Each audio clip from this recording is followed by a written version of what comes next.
Hello again. Following up on the Division 5 race at Bandimere. Just happened this weekend, and it was a first round runner-up. It was a weird race. I'll go over that in a second, but it was 3 days. We had a practice day, then a time trials on Friday, and then they had a gambler's race, which I decided not to do, mainly because it was really hot and I was tired, and I wanted to kind of save the car and everything for what turned out to be today, Saturday, which was the actual Division 5 event, the points event. So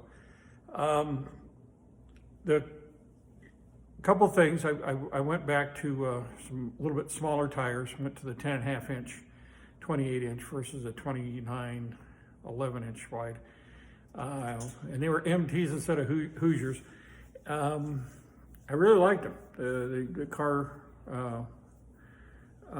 took off well, really what they call a dead hook. There was no spin or anything that I could tell, and real consistent 60 times. So when you, I'll go over this real quick, but when you, I should have had a picture of it, but when you get a time ticket, they take readings or time, elapsed time at 60 feet,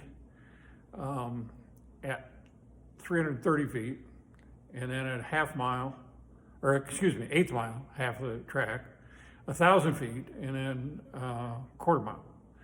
And then you get a speed reading at eighth mile and at the end, the quarter mile. And you use that then to see how your car is performing, and you can tell a 60-foot time is really important. It lets you know how the car is hooking up and if you're launching properly, and it also gives you some readings when you're using a throttle stop and whatnot. So the car was running really consistent, but I was struggling with trying to adjust for the altitude. Bandimere is tough for me, even though it's my home track.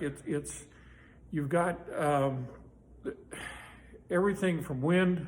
You get a lot of wind, and it changes a lot. It's right there on the foothills, and you also get a bunch of. It's hard. The clouds coming over the mountains, and it's amazing how the temperature will change, and that changes the density of the air, and that changes the horsepower, and that changes when you're doing heads-up racing and using throttle stops. It changes the duration of how long you're on the stop. And I really did struggle at this weekend, and then I finally got it figured out. Last run on Thursday, had a couple fairly good runs on Friday. Somehow missed it a little bit on the second time trial on Saturday or Friday, and then had another good run this morning for a time trial, and then. It was weird that when we got into eliminations, the car just ran much better than I thought it would with all the conditions. I had actually taken time out of the timer because I thought the car was going to run slower, and it should have really, to be honest with you. It seemed like with the heat, we were almost at 10,000 foot air density, which that's about as high as it gets, and you get that in Denver when it's hot. But the car just, I broke out, and it's weird because the guy I raced, I don't know what happened. I had a really good light. I had a 004 light. He had about a 38 light, and I don't know if he just decided not to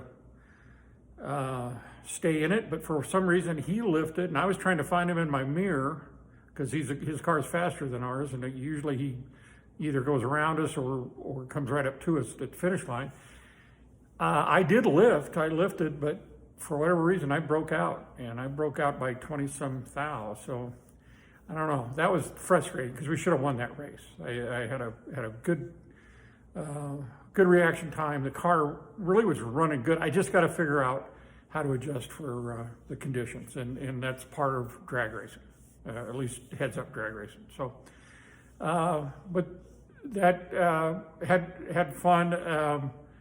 Bandimere is always fun. It's huge, and there was 50 I think it was 54 cars in Super Street. So it was a big event, but it's just part of the learning process. It was a race I should have won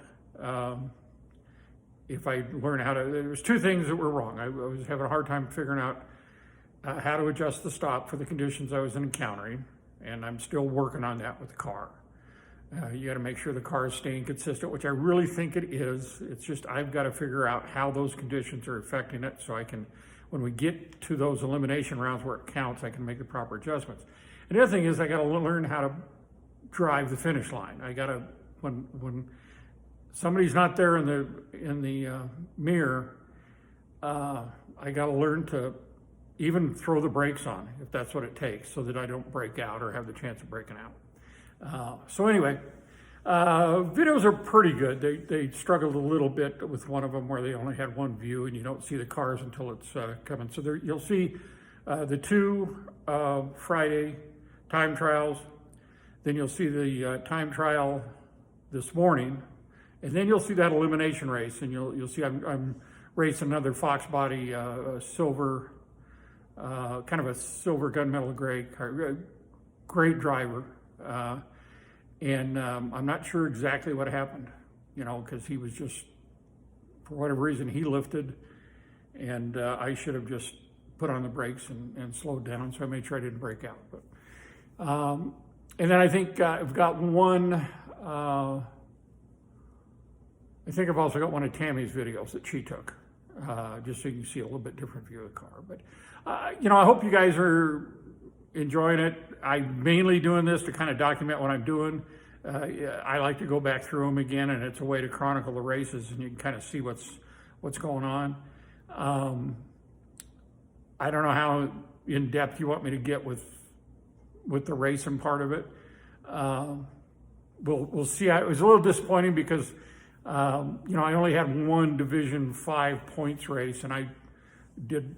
You know, I think I got 61 or 62 points, which if you could average that for all 5 events, you're going to be in the running. Obviously, I didn't. This was only I think I could get 30 points for a first round loss. So we'll have to decide where we go from here during the year if we're going to do a bunch of traveling, because one of them's clear out in eastern Iowa, and then there's a race out in Topeka. We've got to decide how seriously I want to pursue this with all the other stuff going on. Now, we do have a race coming, a Bandimere race on the 2nd of July, which is always a fun event. So hopefully we'll be able to see how I do there. Now, that's not Division 5 points, that's Bandimere points. And with the snow we had this last event, for the Bandimere event, this will be the first one. So at least that'll be another point situation. We'll see how I do there. But it's a learning process. I feel like I'm getting better, but man, there's a long ways to go. So hopefully you enjoy this. If you got any comments or ideas that would make this more interesting to watch, you know, let me know, and I'll, you know, if you want to see the car or some of the other stuff we're doing during the actual races, what's going on in the pits and that kind of stuff, I can do that too. I'm just not sure how everybody wants to do it, and certainly I know this isn't everybody's cup of tea. So whatever works for you guys, you just kind of let me know in the comments, and I'll get to the videos, and you can kind of see what we did this weekend. Thanks.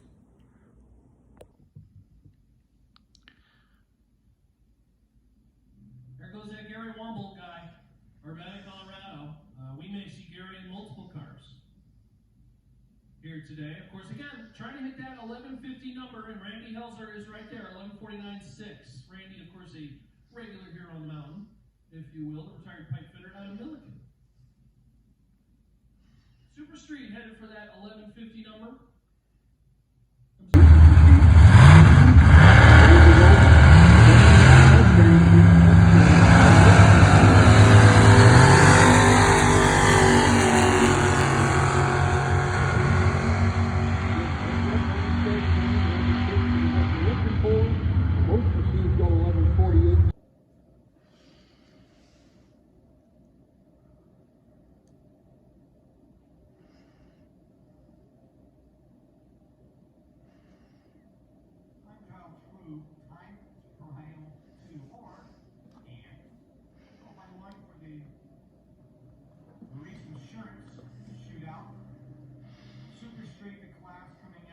you're just joining us, good morning.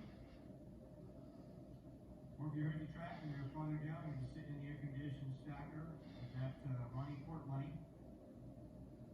As he calls it, Ronnie Court Chatter. Randy Hell's out of Milligan.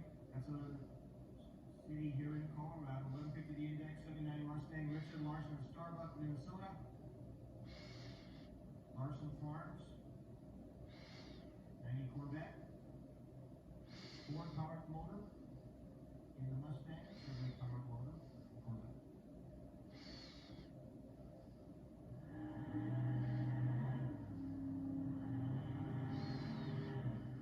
Since Ronnie's not here, I can make the rules. Should be king. I say 165 max speed. No, this is super street. 151 is one car that can get there. Dan Schreiber. Starting line, black, 67 Nova. All the white, so good way to start things out. Chuck Lowry now, over in the seal master lane. Chuck out of Wichita, Kansas, the aircraft structures machine. Randy Hilfer, 79 Mustang in the Pepsi lane. He's out of Military, Colorado. Retired pipe fitter. Again, heads up on the starting line, 1150 is what they're looking for. Both machines go 1148, just a hair under that mark. They'll try and trim that just a little bit, but both of their lights are okay. Corey, attention in the pits. Rest of the stock eliminator field, we need you to the lanes. Stock eliminator, all of these stock eliminator machines, we need you to the lanes for round one, please.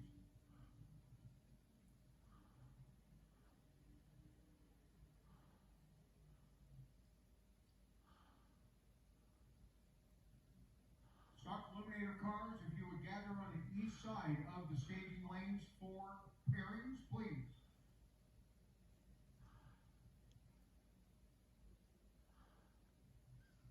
Chris Bombard getting the win in that last pair. Ellsworth throws away a 004 light.